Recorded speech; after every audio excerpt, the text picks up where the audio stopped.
বাহিরে রাখবেন সবগুলো বাচ্চা বের করে ওইখানে বাইরে রাখি। সামনে একজন দাঁড়াবেন, বাচ্চাগুলো সবগুলো বের করে। প্রত্যেক মাহফিলে আপনাদেরকে আমি কথা বারবার বলি, আপনারা মাহফিলে কথা বলার একটা পরিবেশ দেন না। মুরব্বীরা ভিতরে আসে, আপনারা কথা বলার জন্য একটা পরিবেশ দিতে হবে। দুই একজন ছেলে বাইরে দাঁড়ান, বাচ্চাগুলোকে সবগুলোকে বাইরে রাখবেন।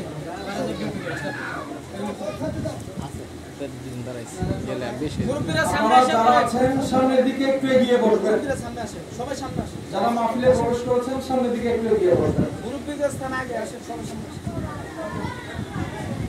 এমন অনেক কিছু ছিল যেগুলো আমরা আলোচনা না করার দরুন, আমরা চর্চা না করার কারণে আমরা সেই বিষয়গুলো জানি না, বুঝতে পারি না। যেমন দেখুন, আল্লাহর নবীর কাছে হযরত আবু হুরায়রা রাদিয়াল্লাহু তাআলা থেকে বর্ণিত হাদিস শরীফের মধ্যে এসেছে, হযরত আবু হুরায়রা থেকে বর্ণিত, একজন ব্যক্তি তার মেয়ের বিয়ের জন্য আল্লাহর নবীর দরবারে আসলেন। কিছু একটা চাইবেন, ওনার কোনো একটা হাজত ছিল। তিনি যখন আল্লাহর নবীর দরবারের মধ্যে আসলেন, ওই সময়টা এমন ছিল যে বারগাহের রেসালতের মধ্যে আল্লাহ রাসূলের দরবারে তেমন বেশি কিছু ছিল না যে ওই মানুষটাকে আল্লাহ নবী দিবেন, বিয়ের জন্য দিবেন। তেমন কোনো জিনিস আল্লাহ নবীর দরবারে মজুদ ছিল না। রাসূল সাল্লাল্লাহু আলাইহি সাল্লাম ওই মেয়ের বাবাকে বললেন যে আগামীকাল সকালবেলা তুমি একটা শিশি, তথা আমরা আতর ব্যবহার করি যে শিশি থাকে না, কথা বলেন, শিশি আছে না, আমরা আতরদানির মধ্যে এইগুলা এই শিশিগুলোর মধ্যে আমরা আতর রেখে সেখান থেকে আমরা কাঠি বা কিছু একটা, এখন প্লাস্টিকের বা স্টিলের যেটাই দেওয়া হয়, আমরা ওইটার মাধ্যমে আমরা নিয়ে শরীরের মধ্যে আতরটা লাগাই। তো তৎকালীন দিনে ব্যবহার করা হতো শুকনা চিকন কতগুলা কাঠ টাইপের কিছু ছিল, এই কাঠগুলো ব্যবহার করা হতো।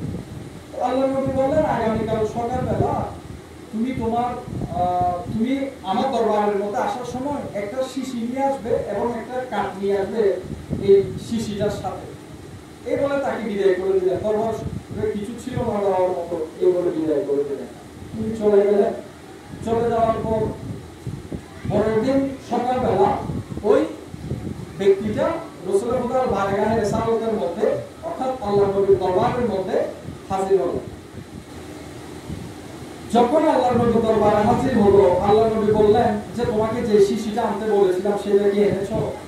তিনি বললেন হ্যাঁ, আমি সেটা আমার সাথে নিয়ে এসেছি। তখন আল্লাহর নবী বললেন সেটা আমাকে দাও। তখন শিশিটা আল্লাহর নবীর কাছে দেওয়া হলো।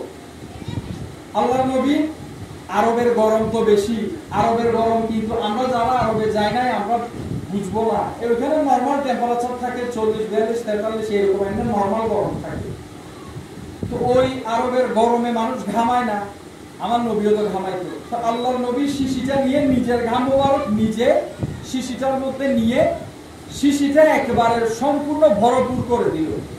শিশিটা দিয়ে তাকে বলবো, ওই ব্যক্তিকে বলবো এই শিশিটা তোমার মেয়েকে দিবে। তোমার মেয়েকে দেওয়ার পরে বলবে সে যেন এই কাঠির মাধ্যমে এখান থেকে এই কাঠিটা ভিতরে প্রবেশ করিয়ে তারপর সেটা বের করে এরপর হাতে আমার এই ঘাম মুবারকগুলো নিয়ে যেন তার শরীরের মধ্যে মাখে ঘ্রাণ আসতে থাকবে। সুবহানাল্লাহ। আল্লাহর নবী বলতেছেন দেখো, ওই ব্যক্তি শিশিটা নিয়ে গিয়ে ওনার মেয়েকে দিল। ওনার মেয়ে আল্লাহর নবীর ঘাম মুবারকগুলো, এটা আমার নবী দিয়েছেন, আমার নবী নিজের ঘাম মুবারক নিজে দিয়েছেন। কিসের জন্য? সুগন্ধি হিসেবে ব্যবহার করার জন্য।